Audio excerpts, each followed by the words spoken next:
name's Josh Olin. I'm Treyarch's community manager, and I'm here to talk about Call of Duty Black Ops. The biggest difference is with the variety and just with the core content of what is in Black Ops. So the number one priority at Treyarch was to create brand new, fresh experiences and a variety of them. So if you think about the Call of Duty franchise as a whole, there's a lot of great entries in that franchise, but with that comes a lot of experiences that players have already had.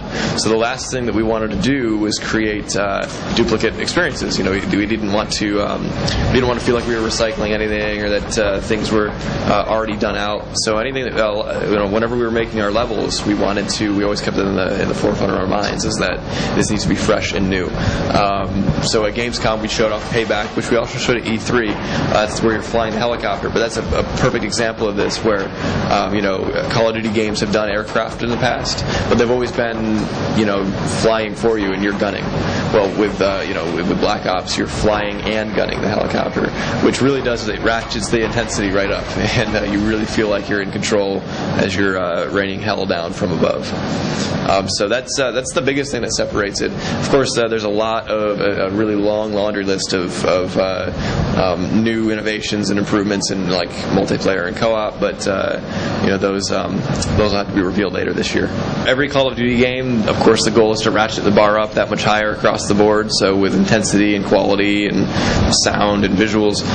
So yeah, Black Ops is no different. At the beginning of the project, we refocused all of our studio efforts to develop exclusively Call of Duty, which was a big step for our studio, and a big risk and a big investment, but it's really paid off, and I think that that's really put us in a great position to make some of the best work of our lives. So we've a dedicated co-op team, a dedicated multiplayer team, and a dedicated single-player team working on Black Ops right now, and that's as a result of our studio restructuring.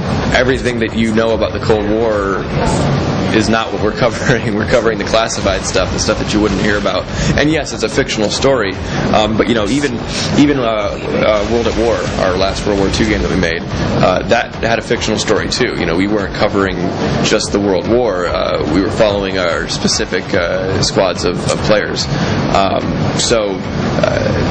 We had that already, but this time, the kind of fiction that we can create, and just the kind of deep story and narrative that we're able to create because of these Black Ops teams, and just the focus.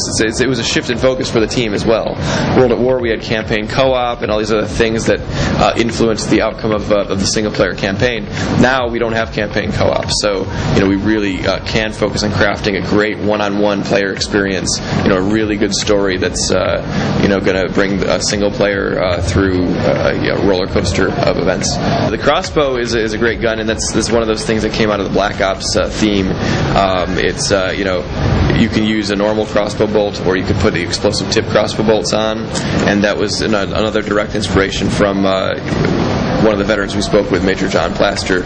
He told us that one of his squad mates always went into a mission with a bow and arrow on his back, and these guys are being dropped behind enemy lines, so that's not an easy decision. That means that they calculated and thought, yes, I need this, and it was mostly used for hunting, but if it were used for a stealth kill here and there, who's to say, right?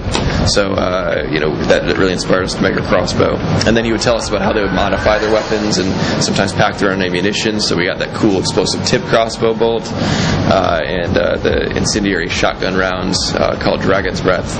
So a lot of great inspirations come from that era.